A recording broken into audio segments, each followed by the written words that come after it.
इस वीडियो में हम डिस्कस करेंगे female reproductive part. Female reproductive part carpel और पिस्टिल। कार्पल और जो पिस्टिल है हम जानते हैं उसका ग्रुप होता है फ्लावर के सेंटर में।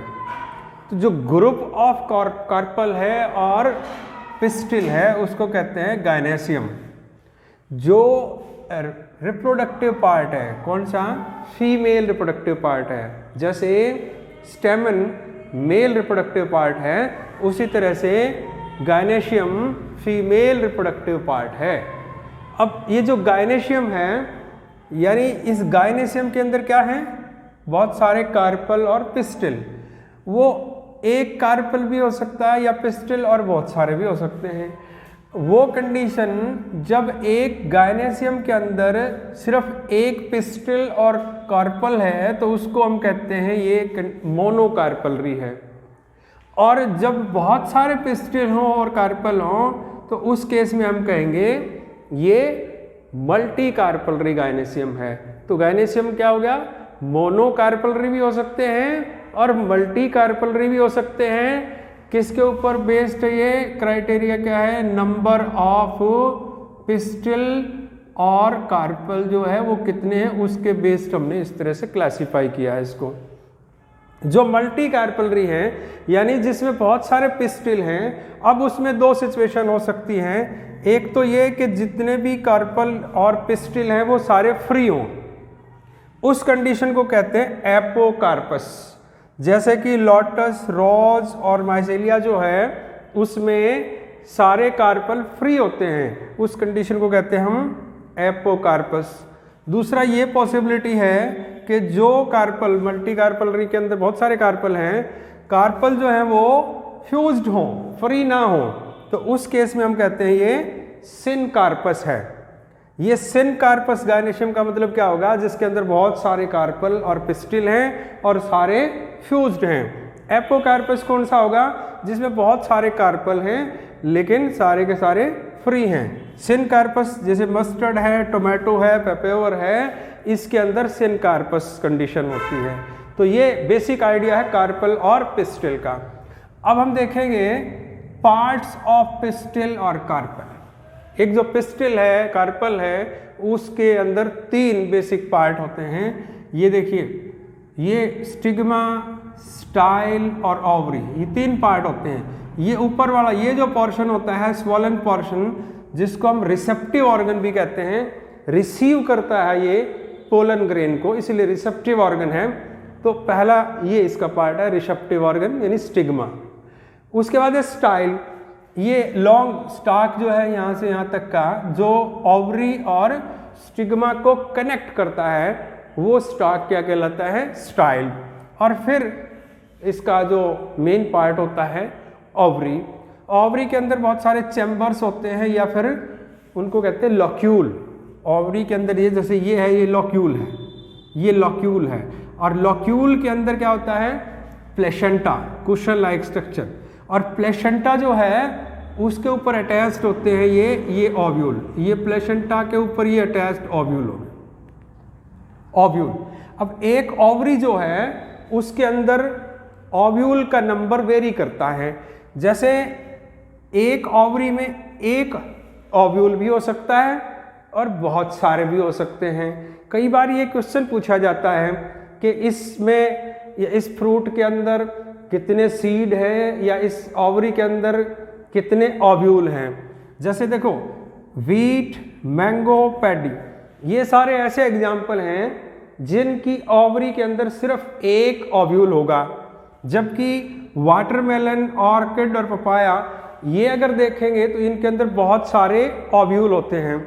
उसका अंदाज़ा आप इससे भी लगा सकते हैं, जब फ्रूट होते हैं, अगर फ्रूट के हम बीज को देखते हैं जिसमें ज़्यादा बीज निकले, इसका मतलब उसके अंदर बहुत सारे ओव्यूल हैं। और जिसमें एक ही बीज निकलता है, इसका मतलब उसके अंदर एक ही ओव्यूल है। नेक्स्ट जो इम्पोर्टेंट पार्ट उसमें ओवरी के अंदर जो था वो ओव्यूल और मेगास्पोरेंजियम। बहुत बार क्वेश्चन आता है स्ट्रक्चर ऑफ ओव्यूल और मेगास्पोरेंजियम। ये एक मेगास्पोरेंजियम है, ये भी एक मेगास्पोरेंजियम है। ये और ये इस दोनों में फ़र्क इसकी जो ग्रोथ है उसका है। अगर इसको देखें एक बार हम, ये जो एक ओव्यूल है उसके अंदर जो मेन पार्ट होता है वो इसकी बॉडी, ये जो है मेन पार्ट इसकी बॉडी, जिसके अंदर ये पैरेन्काइमेटस टिश्यू प्रेजेंट होता है। ये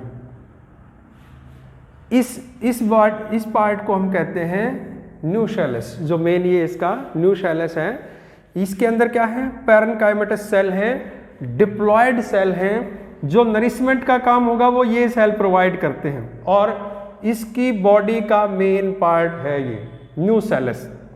अब न्यूशैलस के अराउंड अगर ये देखिए ये कवरिंग है, न्यूशैलस को कवर करके रखता है ये, और ये अंदर की तरफ है तो इसका नाम है इनर इंटेगुमेंट। और इससे बाहर अगर ये देखें, ये देखो एक और कवरिंग है, इंटेगुमेंट है, इसका नाम है आउटर इंटेगुमेंट। यानी nucellus is covered by inner integument and outer integument. अब इस इंटेगुमेंट्स को अगर देखें, इन कवरिंग को देखें, तो यहाँ ये कवरिंग एब्सेंट है, यहाँ ये पोर है। जो ओव्यूल का या माइक्रोस्पोरेंजियम का ये जो पोर है, pore due to absence of integument, उसका नाम है माइक्रोपाइल। और इस माइक्रोपाइल का अपोजिट एंड, ये इस अपोजिट एंड को कहते हैं हम सेलेजा।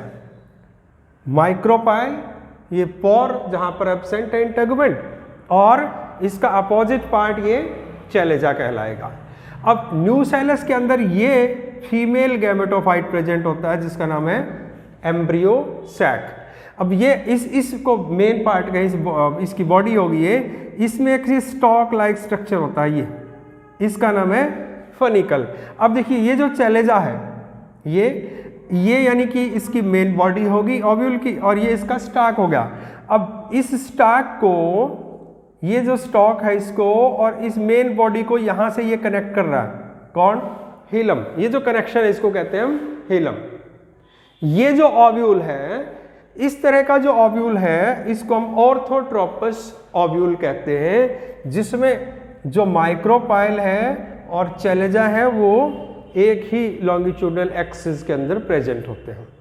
अब जब इसकी ग्रोथ, ये फनिकल है, ये ज़्यादा ग्रो कर जाए और इस तरफ बेंड हो जाए, ये यहाँ ग्रो करके यहाँ इस तरफ आ गया, इसके साथ इसकी फनिकल की ग्रोथ ज़्यादा होने के कारण यहाँ बेंड हो जाता है। अब ये बेंड हो चुका है, ये है वही चीज़ है इसमें भी। ये देखिए ये इसका मेन जो बॉडी है जिसको हम कह रहे हैं न्यूशैलस, ये न्यूशैलस है, डिप्लॉयड है, पैरेन्काइमेटस है, और काम क्या होगा, नरिशमेंट प्रोवाइड करना। उसके अंदर ये होता है फीमेल गैमेटोफाइट एम्ब्रियो सैक, और फिर वही चीज़ ये nucellus covered by inner integument and outer integument. ये इसकी आउटर इंटेगुमेंट है, ये आउटर इंटेगुमेंट है। यहाँ ये देखिए ये माइक्रोपाइल है, ये अब ये जो फनिकल था इसका, ये इस तरह से ज़्यादा ग्रो करके इस तरह बेंड कर गया, इसको कवर कर गया, तो फनिकल यहाँ है इसका। ये वाला जो है ये भी ओव्यूल है, ये भी ओव्यूल है, लेकिन ये वाला ओव्यूल कौन से टाइप का है, एनाट्रोपस, एनाट्रोपस ओव्यूल। जो हमारे एनसीईआरटी की बुक में जो दिया गया है वो ये है। यानी हम जब ड्रा करेंगे तो लिखा भी होता है, मेंशन्ड भी होता है कि आप किसी एनाट्रोपस ओव्यूल जो है उसका स्ट्रक्चर डिस्क्राइब करिए या डायग्राम बनाइए। ऑर्थोट्रोपस का नहीं होता है उसमें, तो आप ये समझने के लिए ये है। बाकी डायग्रामेटिक रिप्रेजेंटेशन अगर देनी है तो ये हम देंगे। ये हमारा हो गया ओव्यूल और माइक्रोस्पोरेंजियम। नेक्स्ट ये है megasporogenesis. Megasporogenesis means process of formation of megaspore from megaspore mother cell. ये मेगास्पोर मदर सेल है। मेगास्पोर मदर सेल से क्या होगा, मेगास्पोर बनेंगे, और जो स्पोर बनते हैं वो डिवीजन जो होगी वो मियोसिस। ये मेगास्पोर मदर सेल जो है ये 2n यानी डिप्लॉयड होंगे, जबकि ये मियोसिस के बाद जो बनेंगे वो हैप्लॉयड होंगे। अब ये जो पूरा प्रोसेस है वो कैसे होता है उसको देखते हैं। इसका जो फर्स्ट स्टेप है, पहला स्टेप है, ये होगा कहाँ, जो हमने अभी देखा कि जो ओव्यूल है उसके अंदर न्यूशैलस होता है। अब ये न्यूशैलस दिखाया गया, ये न्यूशैलस है। बाहर का जो पोर्शन आप ये सोचिए, इसके इंटेगुमेंट जो हैं वो नहीं दिखाए गए हैं, ये इसके इंटेगुमेंट है, ये इंटेगुमेंट है, ये माइक्रोपाइल है। तो अगर हम देखें इसमें न्यूसेलस का ये जो बाहर की जो लेयर है न्यूसेलस की, ये एपिडर्मल सेल है, और एपिडर्मल सेल के ठीक नीचे की जो लेयर होती है उसको कहते हैं हम हाइपोडर्मल लेयर।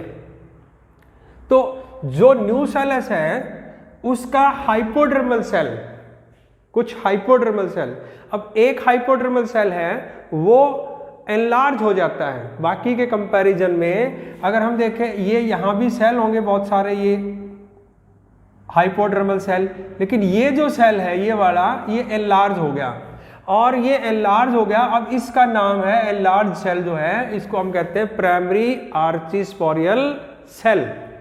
प्राइमरी आर्चिस्पोरियल सेल कौन सा सेल है? हाइपोडर्मल सेल है जो एनलार्ज हो गया। अब ये जो एनलार्ज सेल है जिसको क्या कहा हमने? प्राइमरी आर्चिस्पोरियल सेल, ये डिवाइड हो जाता है। अब दो तरह के सेल बनते हैं इसमें, एक बना सेल जिसका नाम प्राइमरी पैराइटल सेल, बाहर की तरफ देखिए, ये ऊपर की तरफ बाहर की तरफ बना है, इसका नाम है प्राइमरी पैराइटल सेल। ये क्या बनाएगा? ये सेल क्या बनाएगा? इसकी वॉल, ये जो सेल है ये वाला, ये वॉल बनाएगा, बाहर की जो कवरिंग होगी वो बनाता है। यानी ये जो बनेंगे बाद में वो किससे बनेंगे? पैराइटल सेल से बनेंगे। अब यहाँ पर दूसरा जो सेल होगा वो कौन सा है?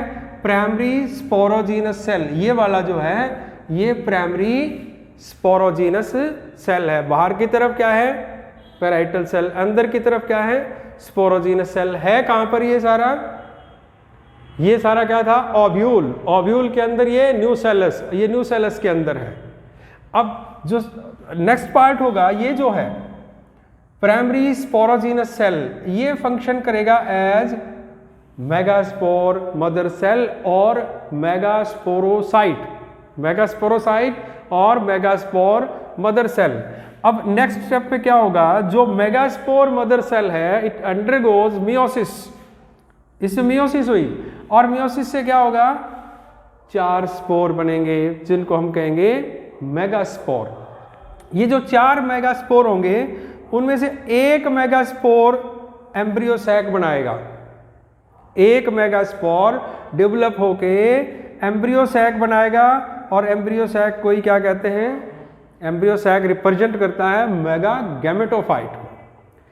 3 जो सेल थे इसके, 3 जो मेगास्पोर थे वो डीजनरेट होते हैं, यानी जो एम्ब्रियो सैक डेवलप हुआ वो सिर्फ एक मेगास्पोर से हुआ। 4 थे उनमें से 3 डीजनरेट हो गए, एक से बना। इसीलिए ये इस तरह का जो डेवलपमेंट है जिसमें gametophyte develop from a single megaspore, उसको कहते हैं मोनोस्पोरिक टाइप ऑफ डेवलपमेंट। अब ये मोनोस्पोरिक टाइप का एम्ब्रियो सैक हो गया। अब फिर यहाँ देखिए, ये जब स्पोरोजीनस सेल डिवाइड हो गई, ये स्पोरोजीनस सेल था, ये जो है ये स्पोरोजीनस सेल जो कि डिप्लॉयड सेल था, इसमें मियोसिस होगी, 4 बन गई है। अब मेगास्पोर टेट्राड है ये, 1 2 3 4 मियोसिस के बाद बने। अब इसमें से 3, ये वाले 3 डीजनरेट हो गए, और एक जो है वो फंक्शनल मेगास्पोर है। लेकिन इसमें इंपॉर्टेंट चीज ये है, ये बताया था अभी मैंने कि ये इस तरफ से है, ऊपर की तरफ से, यानी यहां माइक्रोपाइलर एंड है इसका, माइक्रोपाइल की तरफ है ये। इस तरफ वाला कौन सा एंड है इसका? चले जा। तो अब ये कौन सा मेगास्पोर फंक्शनल होता है?